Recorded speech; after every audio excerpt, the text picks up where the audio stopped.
Poor Sue gets to always read the long ones and the tough ones, it seems. She said I planned it on her. I didn't. When I was working with youth groups in my first church, I always would have sessions with the parents at times, and I always told them, you have to be the guardrails for your children. I would tell them that you're there to keep them going in the right direction. They may bump into you from time to time, but you have to be strong for them. It's for you to firmly set them back on the road. And it's always good to know that you can't control everything, but you can be their guide. I think that the lessons that we're given today in both of our texts are God's guardrails for us.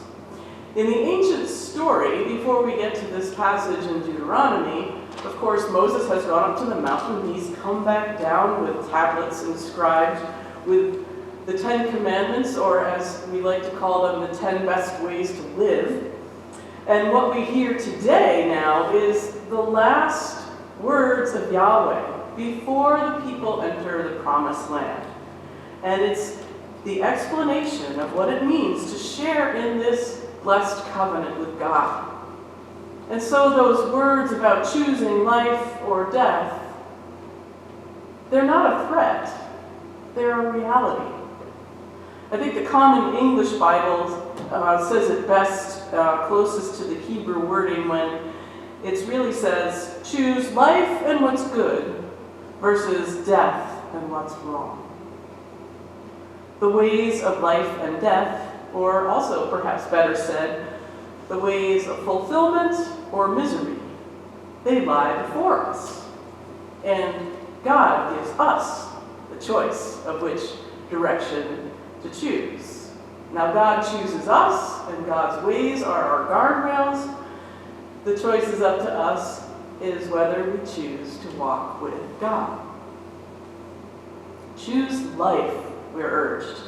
And Deuteronomy shows us two ways the relationship between life and covenant and the teachings of God's ways play out.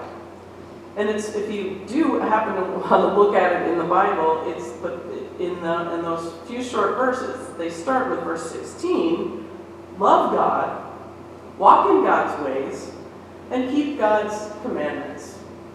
And then in verse 20 it said a little bit differently, but reiterating, love God, listen for God's voice, and cling to God.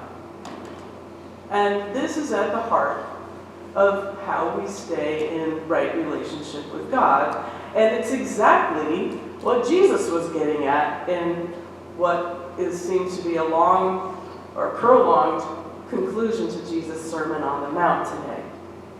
Now, when we think about Jesus' words, it's helpful that we can be reminded that the Jews of Jesus' day had become very legalistic. Not that they sued everybody and brought everybody to court, but it meant that they were very strict about keeping the law, the letter of the law, but they didn't always recognize the spirit, the intention for life behind God's law. And the spirit of the law was, and is, to choose life.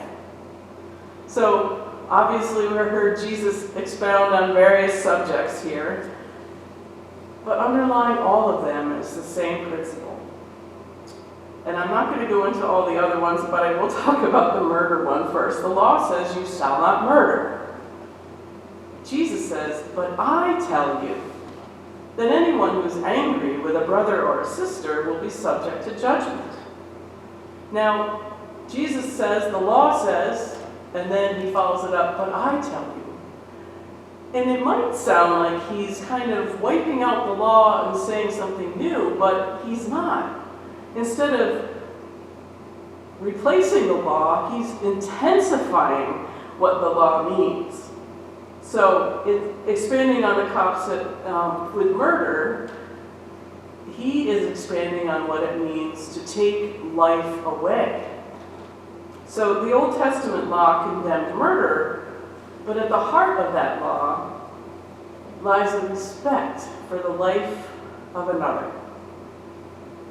It has to do with the regard of the right of another to be, and reverence for another as one of God's people or animals or one of God's creation. And so Jesus teaches it isn't enough to just avoid murdering someone, which is probably pretty easy to do. Jesus raises the stakes here even more. He says reconciliation is what has to happen before you come before God at the altar. So that is, we can ask this question: what if broken relationships among neighbors or family or friends are not just social obstacles, but they are a thermometer or barometer for our relationship that we have with God? So the command not to murder extends even beyond the taking of life. It reaches even the smallest intentional demeaning of someone else. And so, likewise, the prohibition of adultery extends beyond any single act to a whole orientation about relationships.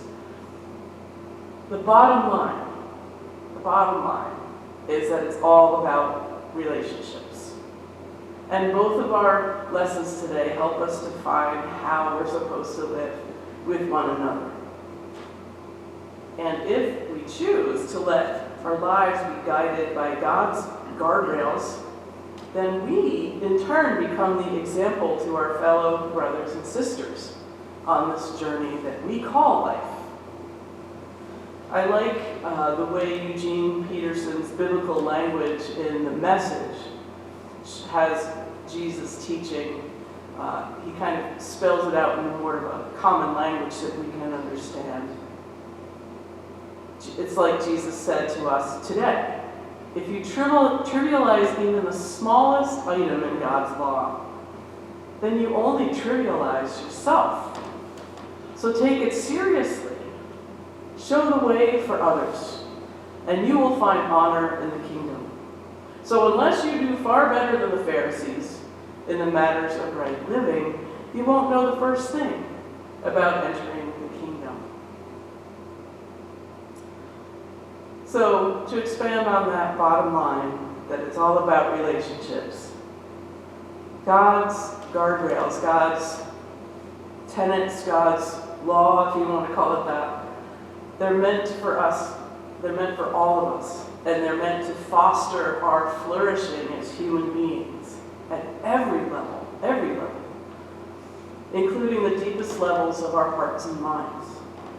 God just simply wants us to respect each other, to love each other, and to see God's own image deep within one another.